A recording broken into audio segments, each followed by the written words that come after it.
Welcome to the Shift Your Reality podcast. I'm Kubra, a spiritual artist, intuitive astrologer, and coach.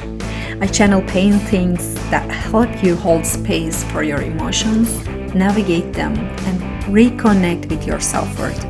Join me on this journey to self-actualization and discover the power within.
Hello everyone, welcome to Guest Expert Series episode 1 in Unison Sacred Harmony Temple. Today I have an amazing person that can contribute us in a tremendous way, dear Dani Rosenbland. James. Hello Dani, welcome. Hi, thanks for having me, Kubra. It's a pleasure to have you. Thanks for being here. So you're a travel blogger, speaker, and mind-body coach, and also an author. So who you are in your own terms and what you do and why you are here, what you're going to share with us today. So I'm a woman of many things, because one is not enough, I guess. So I take on along. I'm also a mom, and originally I'm from the States, but nowadays I live in Sweden and have been for 7 years now. So let's see, 10 years ago, I had a traumatic brain injury, and this was in South Dakota. I am actually from Sioux Falls, South Dakota, and then the accident happened in Wyoming, sorry. And so this was me on my way to California to start working for the season. Now, when I was in Wyoming, there was black ice. So that means that there's pretty much no way of stopping. It's very dangerous. And then visibility was less than a mile, not really sure in kilometers. Um, but yeah, so I just remember going, oh crap. And then the lights went out. I don't remember anything else. What ended up happening, me and my dog were in my small truck. We ended up hitting the pile of cars and the semi truck that was blocking all the lanes. Then we spun into a 360 and the back of my truck was hit as well. And in this whole time frame, I ended up hitting my truck into a convertible because the top was ripped off like a sardine can, which also got my head. So I had a huge gash. And if I was any taller, I would have been decapitated. This is something I had learned, and I had so much blood coming out of me. So I was very lucky that it was so cold. So I didn't have to have a blood transfusion. And the sheriff that had found me, he was going to be retiring in 2 weeks. And he said that was the worst accident he's ever seen his whole career. And he ended up having to call a helicopter to come get me. So then I could be helicoptered to Salt Lake City, Utah to get the help that I needed because I couldn't do that in Wyoming. So when I was in Salt Lake City, Utah, I was in ICU for 10 days. They had induced me in a coma, and I came out of that 3 days or so, and I pretty much had to relearn how to walk, how to use my brain, all of this stuff. And when I first woke up, I was kind of just like in a haze, like, what am I supposed to do now? And then I had this inner voice inside of me saying, this is but a moment. And when I heard that, I realized that I get to choose my life. I get to choose what happens next. And then that's when I decided that I was going to get better no matter what. I was going to keep pushing forward because I wanted to keep doing I wanted to do hikes again. I wanted to be in control of my life. I wanted to be able to do traveling, all these kinds of things. And yeah, that's how I got that motivation to keep pushing forward. And without that, I probably wouldn't be where I am today. So I'm so thankful for that. Oh. Oh, it's pretty intense. It gave me goosebumps. Now, even when listening to it, it is so intense. So I'm glad you made it a journey out of this pain. Yeah. And it's like, so I don't, I was pretty close to the beginning of my healing that I saw this. I was so grateful for this than anything because I realized where I was going. Before this, I was all about partying. As a party girl, just about growing the weed plants on the weed farm and didn't have a future whatsoever. And then this accident happened. And then I realized I don't want to be alone anymore. I don't want to be doing this kind of stuff. I want to have my own job. I want to do what I want to do and travel and all these kinds of things. So it helped me realize that I was going down the wrong path for myself. And now I've found out what I'm supposed to do. And it's all these things I had mentioned. So I'm like, oh, Yeah, it's amazing. And I'm curious, where did you go? Where did you travel first after, you healed hmm, from that accident? yeah.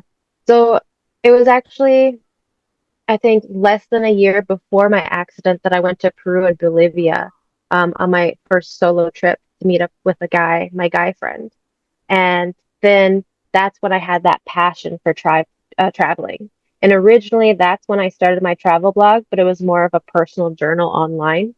And it wasn't until later on, as I was healing, that I turned it into a travel blog. And then the first time that I started traveling after my healing was it was actually 2 months later after healing. I Okay. had, I know it's a little crazy. I had a friend from California come pick me up because I'm like, I need to go back to work. I need to get back on the farm and start working.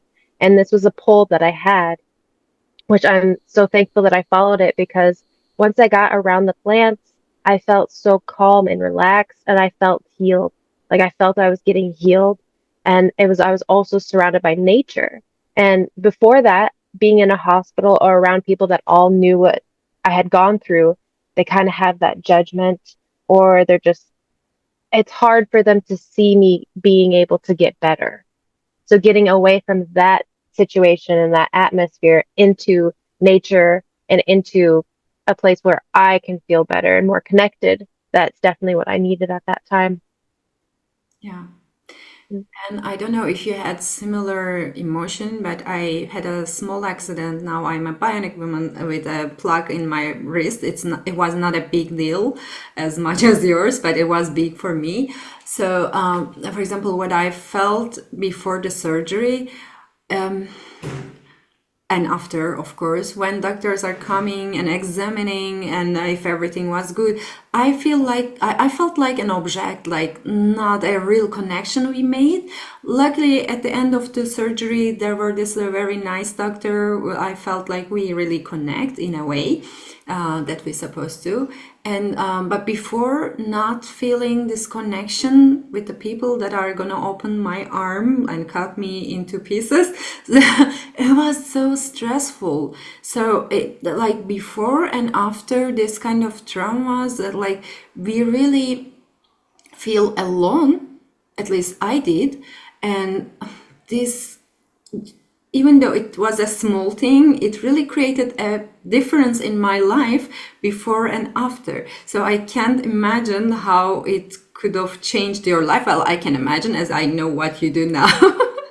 But yeah, sometimes we really have to face with this awful or hard story in our lives so that we can unlock that box. Because in all my practices, what I see about myself or my clients, that it is mostly a problem with the body or an emotional breakdown. It pushes us to open up that box, that mystery box we carry within, so that we can uncover our gifts and start sharing with the world. Until then, we don't dare to do that. I don't know. All the time, I'm trying to ask myself, okay, Kubra, is there anything you are pushing not to open the box, your mystery box? So I really don't want to face another trauma or another experience this in this manner. So what do you do, or please share a little bit more about your journey? And because you do this mind body coaching, and you're an author, and many other things. So how do you help people, and how your story inspired you in this journey? Yeah. Oh, so I know that me going through all the stuff that I went through with all the healing and obstacles that I had to take on, that's how I turned to becoming a mind and body coach. Because I realized all of these things that I had learned, I can help other people with now. And like, for instance, it can be really simple things that we don't even think of. So like one is talking to yourself as if you're a kid. Like it's so simple, but we don't do it. We are so hard on ourselves. We are the worst critic. So if we were able to remember that, hey, there's a little kid inside of you. So remember to talk to yourself nicely and gently and be like, how are you doing today? Are you able to go outside? It's okay if you can't. Maybe you need to stay in bed all day. It's okay. And just hearing that and like realizing it helped me tremendously because there were months where I had to stay indoors because, um, like I ended up getting married my first year of healing too. It was the guy that I had mentioned that I went to meet up with in Peru and Bolivia, and he saved my life from myself because he was also on the farm, and I couldn't do more than an hour a day of work without being in horrible pain throughout my whole body. And so he would have to pretty much force me to go to bed and watch over me and make sure I'm taking care of myself. But anyways, since we got married, we went on a honeymoon road trip through the US, and eventually we went down to Florida to visit with my parents that would go down there for the winter times. And I found out that I couldn't handle the humidity. It hurt my head so bad that I ended up having to stay in almost every day we were there. And we were there for a couple months. So I had to realize how to surrender. And that is so hard to do. And that's another thing that us as humans have to learn as well, because we have to listen to our bodies and not let our brains, our ego overtake and say, hey, this isn't right. Oh, you're not blah, blah, blah. You're not doing good enough of whatever it is saying, because it's usually kind of a naysayer, I would say. But yeah, it's listening to that body and realizing, okay, it's okay that I have to do this. It's okay. And not be so hard on yourself. So those are some really good tricks I had learned, and there's a bunch of others as well. Do you have a correlation in mind between being compassionate with yourself and going hard on yourself? For example, we mostly, well, we were raised in that way, and we used to believe by criticizing yourself, you can make a growth out of it. So, but from my perspective, it turned into something totally different. And how was it for you when you compare yourself before being compassionate and after being compassionate with yourself? What did it change for you? So before my accident, I was a really horrible critic. And that also stems from my upbringing. Like you said that, we have a little bit of a harder time. Like we can be a bit hard on ourselves and all these kinds of things. Well, I felt as I was growing up that I had to prove that I could do as much as a man because I grew up with a sexist father that felt that women should just stay at home, take care of children, and all this. And I didn't want to be that. So I felt like I had to always keep proving myself. And this is something I grew up with. And I had learned that even when I was trying to work on healing and everything, I kept having that mental state of, oh, I still need to be better or I need to be at that level. And just kind of kept forgetting that, wait, I am not the same I used to be. I need to slow down. I need to relax. And I need to realize that it doesn't matter what other people think of me. This is about me healing myself. And it shouldn't matter about proving myself to anyone. Who I need to prove myself to is myself. And that means that you need to take a break, relax, and reflect and see what you truly need at that time. And that's where the compassion started coming for myself. And I realized that I needed self love because overcoming a traumatic brain injury, so many different kinds of injuries, it's a solo battle. I mean, you're the one with the legs, you're the one that has to push to make yourself get better. No one else can do it for you. And you have to have self compassion to make that happen. So that's how that came. Wow, it's amazing. Yeah, I totally understand what you mean. And as Carl Rogers says, like, if you like, of course, he says it in a better way. I can't recall the entire sentence, but if I summarize it, if we want to change something, we need to learn how to be compassionate with ourselves. Like he say it in terms of first, you need to accept it. So as you say, self-compassion and surrender, it is an important, two important parts of our journey. So Danny, what you do with your clients and how do you help them and how, so who should contact you when they need something? What is that something, for example? Yeah. Because you have So a I lot. Yeah, yes, I have a lot. So I help people that go through any kind of injuries similar to mine or not, or it could just be that they're battling within themselves. So these are people that I want to help guide them into becoming the better version of themselves, learning that they got to step out of their way in order to get better. Because that is also a thing that we do as humans is we block ourselves. Oh, so much. So it's really nice to have someone on your team beside you because it is a solo battle. However, having someone on the sidelines cheering you on, that that is wonderful. And one of the ways that I do that is I chat with people and I help find out what their problems are. And then we work on together to find the modalities that will help them the best. Because I mean, some of the things that I use maybe don't work for this particular person.